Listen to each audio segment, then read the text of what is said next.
News Services Division of Akashvani presents Northeast Diary.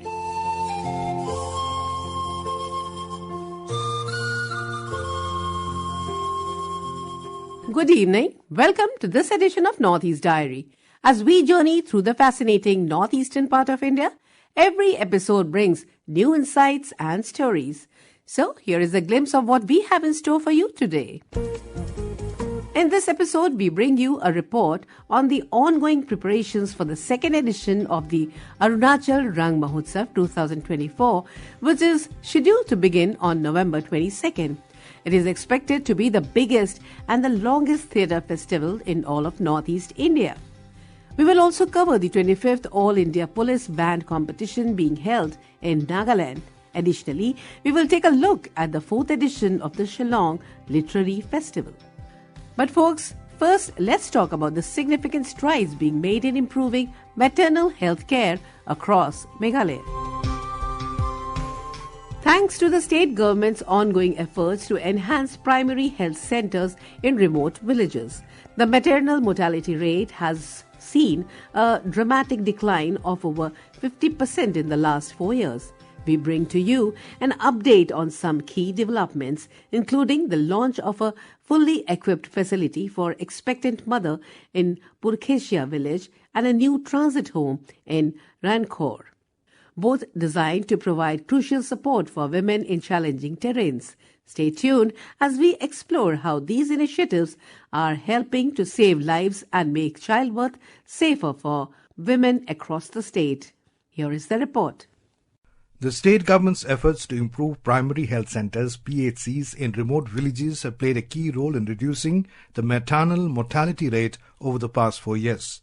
One such success is the primary health center in Pura Khasia village in the Garo Hills, which recently celebrated a significant milestone with the launch of a fully equipped 10-bed facility for expectant mothers. This facility is designed to handle even the most critical cases. Similarly, in Rankhor, an area known for its challenging terrain and unpredictable monsoon seasons, a newly established transit home now provides a safe haven for expectant mothers from nearby villages, ensuring they can reach a medical facility on time for delivery. These efforts are part of a broader transformation in maternal health care across Meghalaya, which has resulted in a dramatic 50% reduction in the maternal mortality rate over the past 4 years.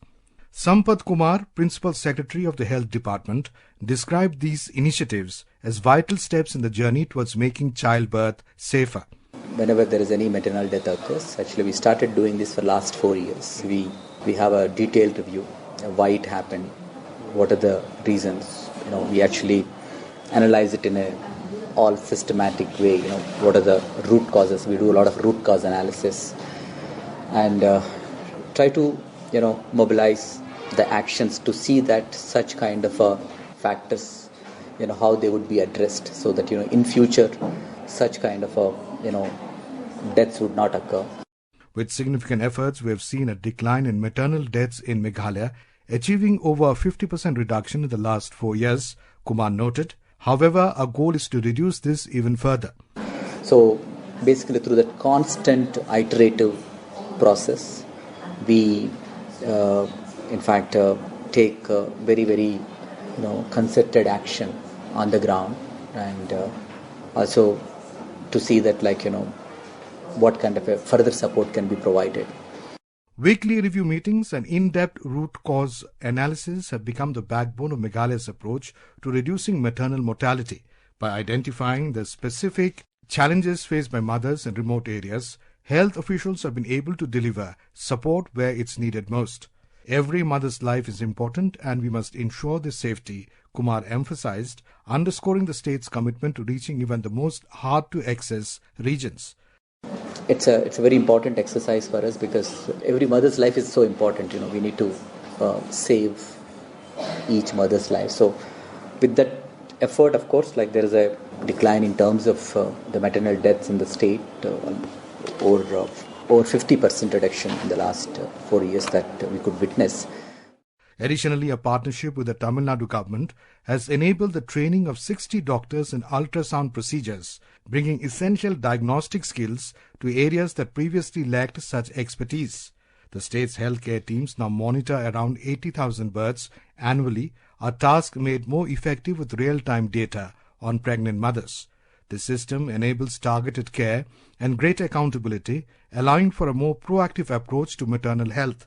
We have having the data now, basically, about every pregnant mother. So, like for example, today in one place they found that the pregnant mother has the 7 grams hemoglobin. It's a very low. So we have the data now. So now how such mothers would be made sure that they are taken care of, even if required blood transfusion or iron sucrose. So basically, to provide all that, once you have the data, you will not miss out anything. There is a greater accountability.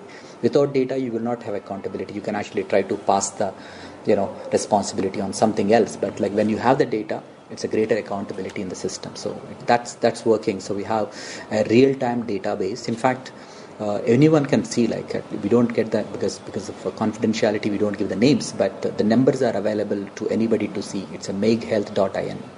The department now also has access to real-time data on pregnant mothers, improving accountability. Referring to a recent review, Kumar mentioned discussions on maternal deaths in Ranikor, a region facing challenges like poor network connectivity and limited mobility, especially during the monsoon season. We had a review with Ranikor, and in fact, there are a lot of challenges. There is no network. There are so many challenges, even to inform to the CHC, there's a issue of network issues there.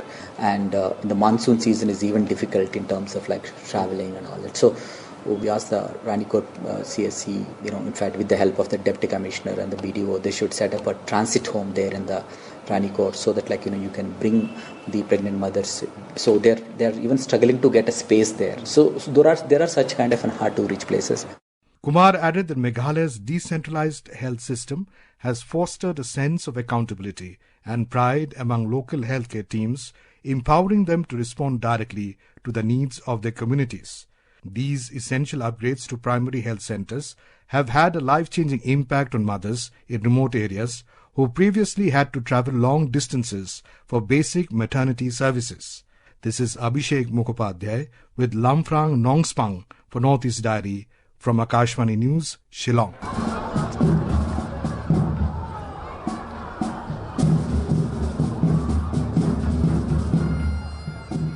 The 25th All India Police Band competition commenced at the drill square of the Assam Rifles Training Centre and School, Sokhubi, under Chomokhidima district of Nagaland.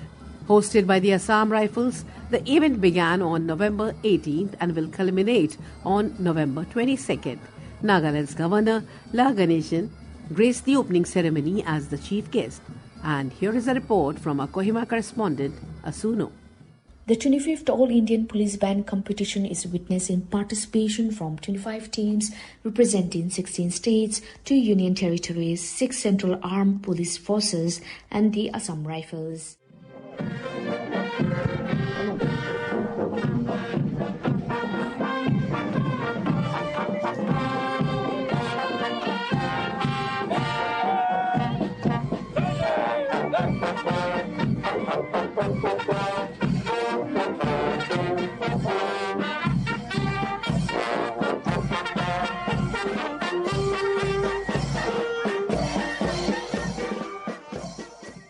Addressing the opening ceremony and drill square, Assam Rifles Training Centre and School, Sukhuvi, under Chumukidima district, Governor of Nagaland, La Ganeshan, said that the event celebrates not only the musical prowess of the police bands, but also the spirit of unity, discipline and dedication exhibited by the armed police forces. Military and police bands have been a cornerstone of military tradition for centuries, serving multiple roles that extend beyond music. They play a crucial part in military structure, communication, morale, and national identity. From ancient times to the modern era, military bands have evolved, adapting to the needs of the times while retaining a significance in military culture. Additional Director General of Assam Rifles, Major General J.S. Bansilang, underscored the significance of military bands beyond musical performance. As sentinels of the Northeast, we take pride in being available to the locals during their hours of need. There is more to a police band than what meets the eye.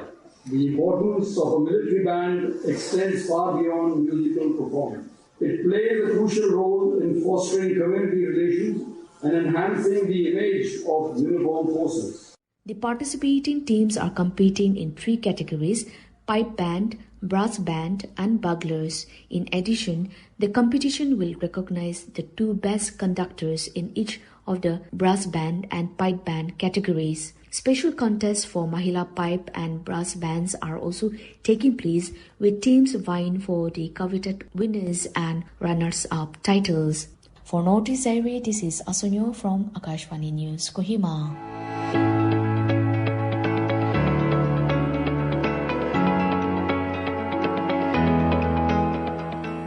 The Arunachal Rang Mahotsav 2024 is set to begin tomorrow, November 22nd.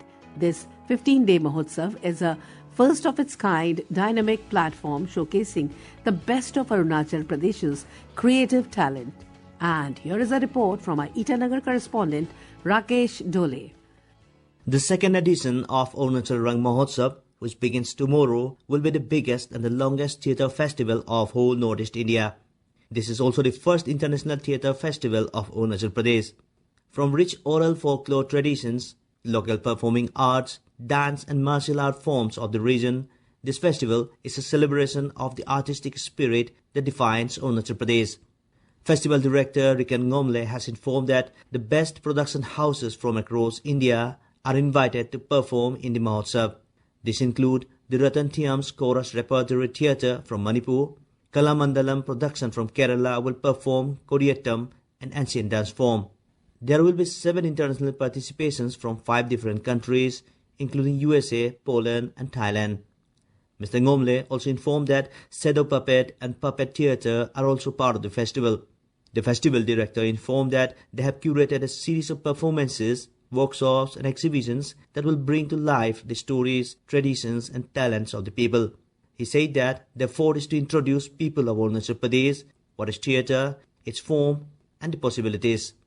तो इस बार हमने क्या किया, अरुणाचल में जब theatre होता है तो we were seeing like theatre activities बहुत कम होती है और लोगों को लगता है कि जैसे कि कन्वेंशनल थिएटर है या प्रोसेनियम थिएटर है जिसमें लोग विंग से निकल के आके नाटक डायलॉग बोलते हैं, उसी तरह का थिएटर वही है. तो हम इस तरह कोशिश कर रहे हैं कि वो जो आइडियाज को थिएटर कितने प्रकार के होते हैं, किस तरह से होता है, उसको हम इस तरह अरुणाचल के ऑडियंस को हम दिखाना चाह रहे हैं, अरुणाचल के लोगों को दिखाना चाह रहे हैं कि थिएटर में पॉसिबिलिटीज क्या है, थिएटर कितने प्रकार के होते हैं. इसलिए हमने ट्रेडिशनल फॉर्म से लेके कंटेम्प्रेरी एक्सपेरिमेंटल थिएटर तक हमने बुलाया है. डांस थिएटर होता है, एलिजाबेथन होती है और उसके बाद ट्रेडिशनल वाले वो भी फॉर्म्स भी होता है और बाकी जितने भी कन्वेंशनल थिएटर फॉर्म्स में भी है, संगीत नाटक है. हमने बहुत सारे बुकेस हमने तैयार करने की कोशिश किया है. तो उसमें मैं आप बताना चाहूँगा और best of the production from the country India से हमने इन्वाइट किया है. और बाकी जो जितने भी कहानी है वो जो हमारे यहाँ के फोक टेल्स, जो जैसे कि हमारे यहाँ हम लोग ओरल ट्रेडिशन की वजह से हम खो रहे हैं ना, ऐसे हमारे फोक सॉन्ग्स खो रहे हैं, फोक डांसेस खो रहे हैं, फोक टेल्स खो रहे हैं. तो उसको हम लोग जो है रिवाइव या प्रिजर्व वो करने की कोशिश, डॉक्यूमेंटेशन करने की कोशिश हम कर रहे हैं. इससे टूरिज्म को भी इनडायरेक्टली बेनिफिट होगा. एट द सेम टाइम हम लोग यूथ लोग जो है, हम जो रूट्स में गोइंग बैक टू रूट्स वाला वो वाला हम अपने चीज़ों को सेलिब्रेट करने, किस तरह से हम पहनते थे, खाते थे, उसको हमारा सबसे इस फेस्टिवल का यही हमारा मोटो है कि हम अपने चीज़ों को, यंग लोग अपने चीज़ों को देख के अपने चीज़ों में गर्व करें.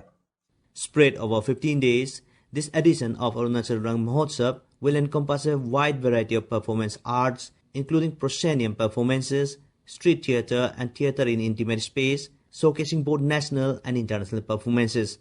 As the festival ambience will feature a variety of folk and traditional art forms, the art lovers are eagerly waiting for the Mahotsav. For Northeast Diary, Rakesh Dole, Akashvani News, Itanagar.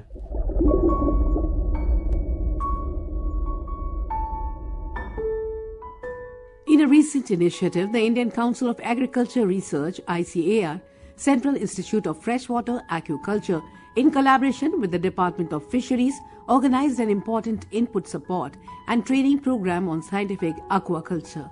The event focused on recent advances in freshwater aquaculture was held in Pakyong district of Sikkim. Our Gangtok correspondent Diliram Dulal brings you more details on this significant development. In his message, the Chief Minister acknowledged the dedication of fish farmers, fish folk and all stakeholders in strengthening the fisheries sector. He emphasized the sector's significant role in sustaining livelihood, ensuring food security and maintaining ecological balance, while also reflecting the state's culture and traditional value. The Chief Minister reaffirmed the government's commitment to promoting sustainable fishing practice, conserving aquatic ecosystem and providing support through modern technologies, training program and financial assistance. He lauded the Department of Fisheries for their relentless effort, which have positively impacted farmer lives and contributed to building self-reliant communities. The Chief Minister also expressed gratitude to the distinguished delegates from the Government of India for their presence, which added value to the celebration and reinforced collective efforts towards sustainable fisheries development. In the other hand, recently, Indian Council of Agricultural Research, ICAR, Central Institute of Freshwater Aquaculture in association with Department of Fisheries, organized an input support for scientific aquaculture and training program on recent advances in freshwater aquaculture at Pakyong district. Mr. Puran Kumar Gurung, Minister for Agriculture, Horticulture, Animal Husbandry, Government of Sikkim, in his address, encouraged fish farmers to embrace advanced aquaculture technique and highlighted the role of technology in increasing productivity and sustainability in fish farming. The minister also encouraged farmers to utilize centrally sponsored schemes such as the Pradhan Mantri Matsya Sampada Yojana PMMSY, which aim to provide financial aid, market linkages, and training opportunities. The program features several key highlights, including distribution of Kisan Credit Card (KCC), distribution of fish feed, and Amur carp seed was distributed to 50 fish farmers. 32 trout farmers received Raceway FRP grade unit and PVC pipe under the financial year 2023-24. National Fisheries Development Board (NFDP) certificates were also handed over by the chief guest, benefiting farmers across Pakyong district. With Mainak Chatterjee, this is Diliram Dulal, Akashvani News Gangtok for Northeast Diary.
Now we bring you highlights from the 4th edition of the Shillong Literary Festival, an event that has quickly become one of the region's most anticipated cultural gatherings.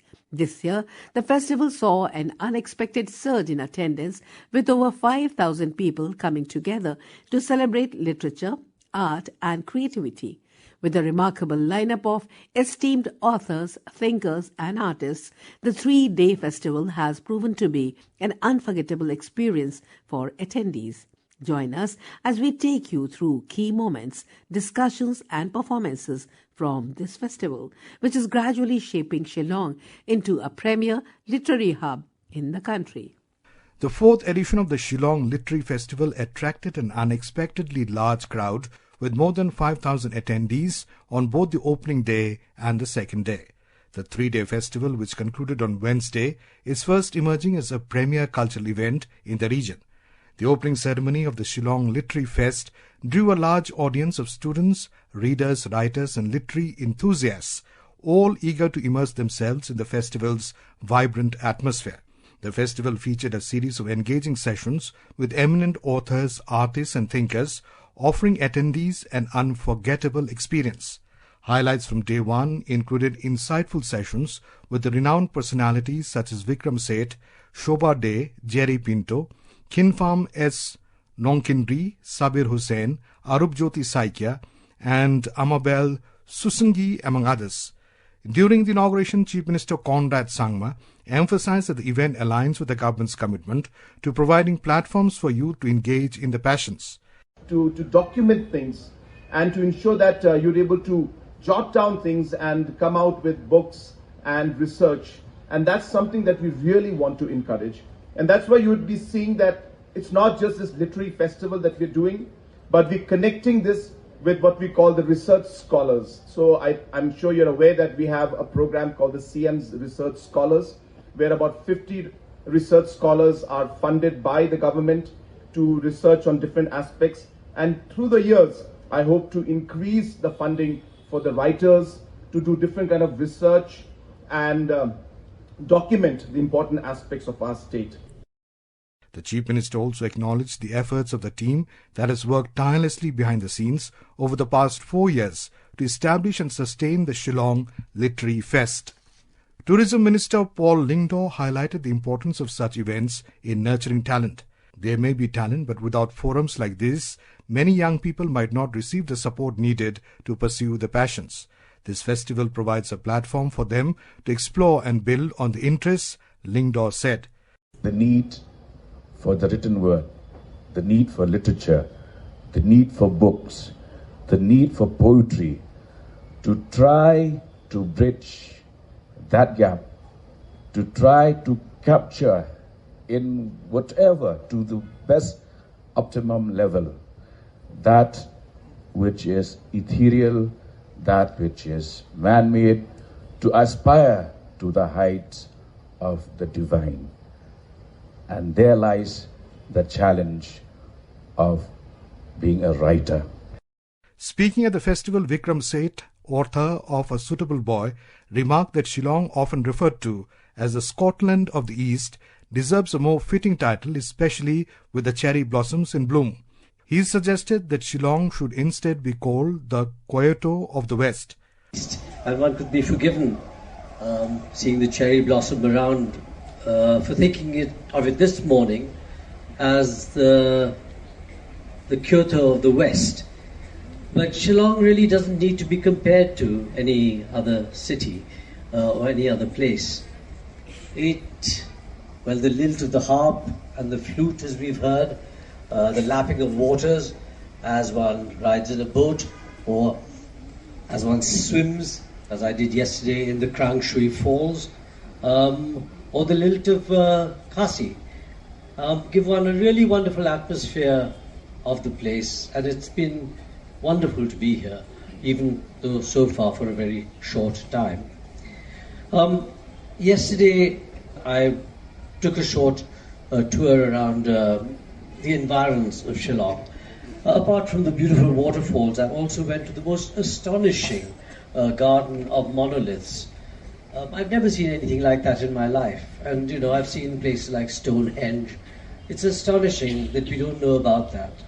It should be world famous, but I'm, I wouldn't say ashamed, but certainly embarrassed to say that even in India, even in what you call mainland India, people don't know about these wonderful, wonderful places that are to be found not merely in Meghalaya but in the other parts of the northeast.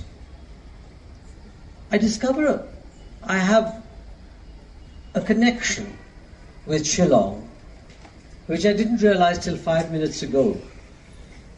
Tagore apparently was in Shillong, and it was the basis of his inspiration for a famous novel that he wrote called Sheshev Kavita, or The Last Poem. This is a poem that was read to my mother when she was pregnant with me. Luckily, that was what she was reading. Had she been reading a suitable boy, I would have been born with a flat head. Columnist and writer Shobha Dey described the literary fest as the prettiest she had ever attended. She called Shillong magical and completely enchanted, adding that it wasn't an exaggeration but a heartfelt expression. Shillong is magical and I'm already completely enchanted. Is not an understatement. I'm saying it from my heart. I loved the short time that we've been here. It's a discovery on many levels.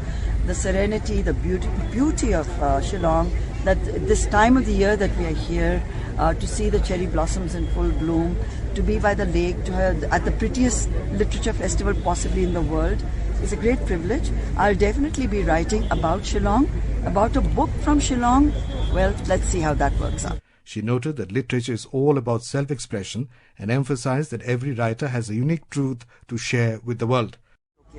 Literature has to be the writer's truth. Literature is about self-expression. Every writer presents his or her truth in the way they best can, and that's the whole point of literature, to share what you're feeling, to share your truths with the world. The first day concluded with a captivating musical performance by artists from the Meghalaya Grassroots Music Project, a significant step towards promoting the youth and musicians of Meghalaya. Day 2 kicked off with an insightful session on culture and heritage, which featured the launch of the Meghalaya Listing Document. This document includes around 300 buildings, not just in Shillong, but across various parts of the state that have been listed as buildings of cultural and historical importance. Day 2 also celebrated poetry and storytelling with the session Autumn Winds, Poets and the Words. The panelists explored the evolution of poetry and debated whether the purity of traditional poetry has been diluted or simply transformed to reflect the changing world. Dr. Bharat N., a senior professor at Northeastern Hills University, observed that this year's festival was well organized and he was encouraged by the growing number of attendees. As a teacher, he expressed his happiness at seeing so many young students participating in the festival. It's good. This is my second time. Last year I came, and I think this year it's much organized, and I believe there are much more footfalls. And it's good that more people are joining, and that would also help people to just get curious about books. Maybe if they attend 1 or 2 sessions, it will be good. And I am happy because I'm a teacher and I find a lot of young students coming, so it's a nice feeling. So kudos to the organizers for this program. Jasbir Singh, an avid reader, believes that the Shillong Literary Festival is on track to rival other major literary events in India, such as the Jaipur Literature Festival, Kolkata Literary Meet and Chandigarh Literary Festival. He also noted that in line with the matrilineal culture of Meghalaya, the festival has notably higher female readership than male. I feel wonderful being here. This is the first edition and I haven't missed even one. And as you can see from the crowd, the gathering, yesterday it touched 3,500 and today I think it is going to surpass even that. And that shows, the interest that's being generated by this festival. I think, it's catching up and very soon that, it will equal the festivals of other states like Jaipur Fest, Calcutta Lit Fest, Chandigarh Lit Fest. But I find one thing very interesting, and I think that may be owing to the matrilineal system here among our society in Meghalaya, that you find more, lady readership than the men. I have met the authors, which were my idols all these years, and I didn't think it would be possible had it not been for this festival. This year's Shillong Literary Festival has successfully created opportunities for local authors, budding writers, and students to connect with some of the country's most prominent authors. The festival is gradually positioning Shillong as a premier literary destination. This is Abhishek Mukhopadhyay with Lamfrang Longspang for Northeast Diary from Akashvani News, Shillong.